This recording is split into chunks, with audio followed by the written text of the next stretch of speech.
विश्वमा बजेट प्रणालीको सुरुवात सन् 1733मा बेलायतबाट भएको हो। नेपालमा पनि आजभन्दा 69 वर्ष पहिले विक्रम सम्वत 2007 सालमा प्रजातन्त्र स्थापना भए पश्चातको नेपाली कांग्रेसका नेता मातृका प्रसाद कोइराला नेतृत्वको तत्कालीन सरकारले औपचारिक रूपमा पहिलो पटक बजेट घोषणा गरेको थियो। त्यसअघिका सरकारका बजेट परिवारमा मात्रै सीमित हुने गर्दथे। ती बजेटहरू जनता लक्षित अथवा भनौं जनताप्रति उत्तरदायित्व र जवाबदेही हुँदैनथे। 104 वर्ष जहानिया राणा शासनमा चलिरहेको देशको आर्थिक प्रणाली 2007 सालको प्रजातन्त्र स्थापनापछि पहिलो पटक बजेट सार्वजनिक भएसँगै जनताले आर्थिक स्वतन्त्रताको महसुस गर्न पाए। तत्कालीन नेपाली कांग्रेस सरकारका अर्थमन्त्री सुवर्ण शमशेरले विक्रम सम्वत 2008 सालमा 5,25,29,000 रुपैयाँको बजेट पेश गरेका थिए। त्यसो त देशको वित्तीय क्षेत्रको अध्ययन, नियमन एवं विकासका लागि विक्रम सम्वत 2013 साल वैशाख 14 गते नेपाल राष्ट्र बैंकको पनि स्थापना भयो। त्यस्ताका बजेट तथा आर्थिक प्रतिवेदन निर्माणमा राष्ट्र बैंकले अग्रणी भूमिका निर्वाह गरेको राष्ट्र बैंकका पहिलो गभर्नर हिमालय शमशेर जंगबहादुर राणा सम्झनुहुन्छ। राष्ट्र बैंकले विक्रम सम्वत 2014-15 सालताका देशको आर्थिक रूपरेखा सम्बन्धमा एउटा प्रतिवेदन तयार पारेको थियो। त्यसको 10-15 वर्षपछि सरकारले वार्षिक आर्थिक प्रतिवेदन तयार गर्यो। त्यो दुवै प्रतिवेदन मिल्दो जुल्दा थिए, राणा बताउनुहुन्छ। आर्थिक विषयहरूमा गभर्नमेन्टले सल्लाह दिने, किनभने राष्ट्र बैंकको रिसर्च विभाग तगडा थियो। त्यो रिसर्च विभागबाट नै 13-14-15 सालमा एनुअल रिपोर्ट पठाउँदाखेरि हाम्रो नेपालको आर्थिक रूपरेखा यस्तो छ भन्ने रिपोर्ट राष्ट्र बैंकबाट मात्रै पहिलोचोटि आयो। पछि पछि सरकारले पनि बजेट अगाडि चाहिँ नि इकोनोमिक रिपोर्ट दिन्छ नि, त्यो पछि आयो। सुरुमा त 10-15 वर्षमा त राष्ट्र बैंकको एनुअल रिपोर्ट वाज लाइक त्यही थियो। पछि गभर्मेन्टले बजेट अगाडि दिनु होला।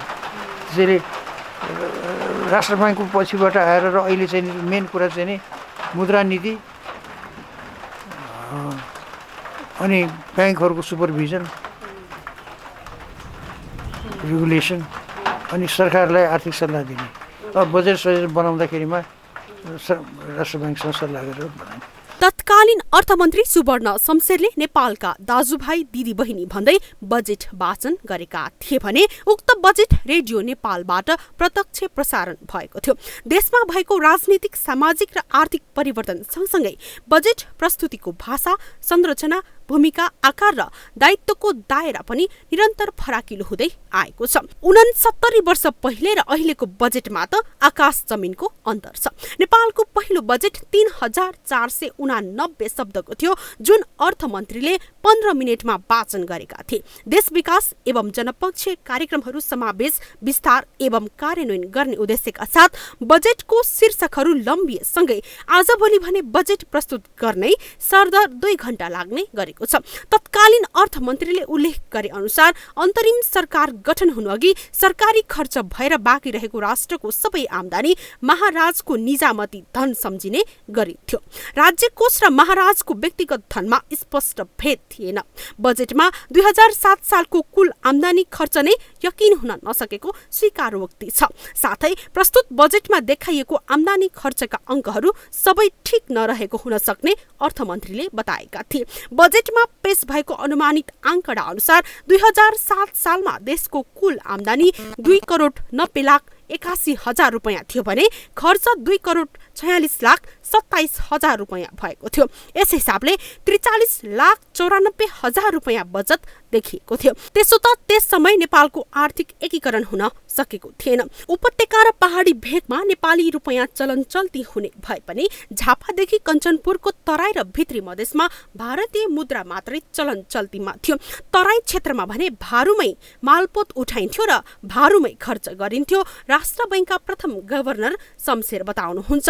नेपालका 9औं शाहवंशीय राजा महेन्द्रको पालामा तराईमा पनि नेपाली रुपैयाँ अर्थात् नेहरू चलन चल्तीमा ल्याउने पहल भएको राणा सम्झाउनुहुन्छ।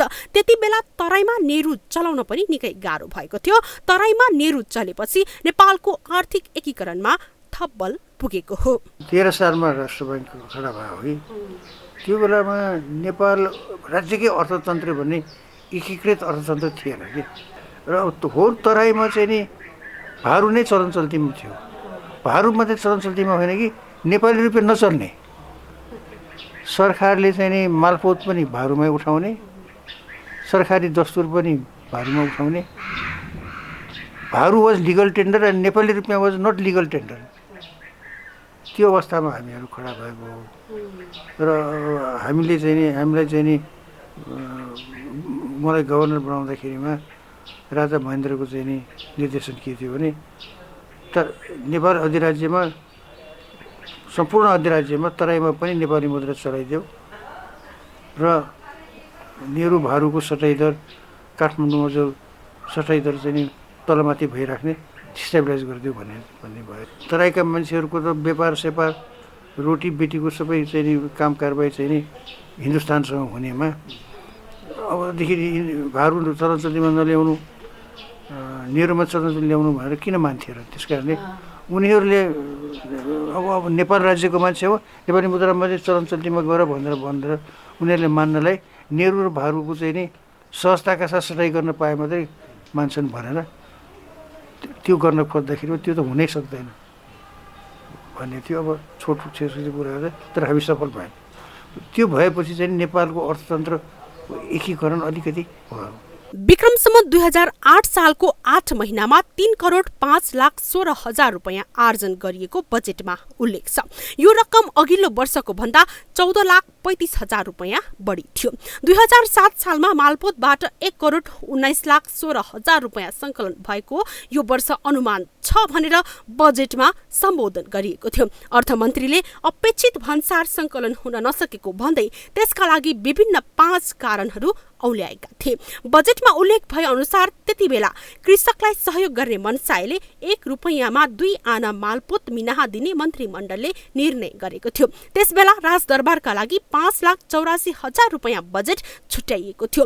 यस्तै मन्त्री र नेपाल सरकार सचिवालयका लागि 32,40,000 रुपैयाँ, निजामती कर्मचारीको तलबका लागि 20 लाख र सेनाका लागि 27,12,000 रुपैयाँ, निर्वाचनका लागि 3,23,000 रुपैयाँ बजेट छुट्याइएको थियो। तत्कालीन अर्थमन्त्रीले बजेटमा सामान्य खर्च ज्यादै बढेको र यसलाई कटौती गर्न सकिने उपाय समेत सुझाएका थिए। बजेटमा करको दर परिवर्तन, साल बसाली लाइसेन्स दस्तुर, रेल ट्रली, घरपिछे पानी कर, सवारी कर र रोपवेको विषयमा मनन गरी समय सापेक्ष बनाउने मन्त्रीले बोलेका थिए।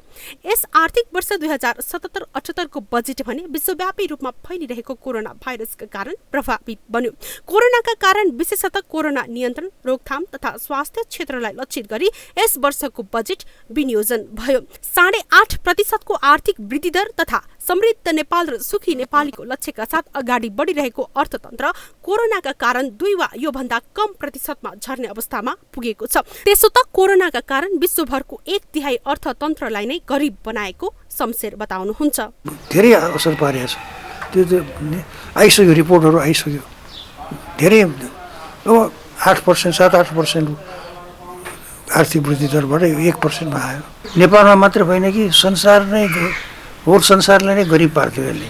1/3 गरिब पार्थ्यो जस्तो लाग्छ मलाई है। त्यसो भएको हुनाले मेन कुरा के भने अब हामीहरूलाई चाहिँ नि फरेन एक्सचेन्जको क्राइसिस पर्यो, इन्डस्ट्री चल्न सकेन भने पनि नेपाली मान्छेले कमसे खान पाउनु पर्यो कि। कोरोना भाइरसको चाहिँ नि विनाशकारी प्रभावलाई कसरी सामना गर्ने र विदेशबाट फर्केर आएका नेपाली कामदारहरूलाई कसरी रोजगारी दिने र कोरोना भाइरसलाई रोक्नलाई स्वास्थ्य सेक्टरलाई चाहिँ नि कति चाहिँ नि बढी रिसोर्सेस दिएर कोरोना भाइरसलाई चाहिँ सामना गर्नलाई सक्षम बनाउने त्यही कुरा छ। नेपालको इतिहासमा बजेटको सुरुवात एवं अभ्यास हुँदै गर्दा अरू मुलुकहरूमा वर्षेनी बजेट पेश गर्नु साधारण कुरा भए तापनि नेपालको हकमा अपूर्व घटना भएको तत्कालीन अर्थमन्त्री सुवर्ण शमशेरले प्रस्ट्याएका थिए। झण्डै 7 दशक अघिको बजेट 5 करोडको भए पनि अहिले खरबौं रुपैयाँ बराबरको बजेट संसदमा पेश हुने गरेको छ। विभिन्न कालखण्डमा भएको राजनीतिक, सामाजिक र आर्थिक रूपान्तरण सँगसँगै बजेटको भार र दायित्व पनि ओजपूर्ण हुँदै गएको छ। संघीय सरकारको बजेटले संघ, प्रदेश र केन्द्रदेखि स्थानीय तह र आम नागरिकको घर दैलोमा समेत प्रभाव पार्ने ल्याकत राख्न सक्नु पर्दछ। यसो भएमा संघीय गणतान्त्रिक युगको बजेट पनि सार्थक र अर्थपूर्ण हुनेछ। यसतर्फ सरकारवालाहरू थप केन्द्रित हुन आवश्यक छ। क्यामेरा पर्सन ध्रुव अधिकारीका साथमा एबीसी रिपोर्टर सपना थामी, काठमाडौँ।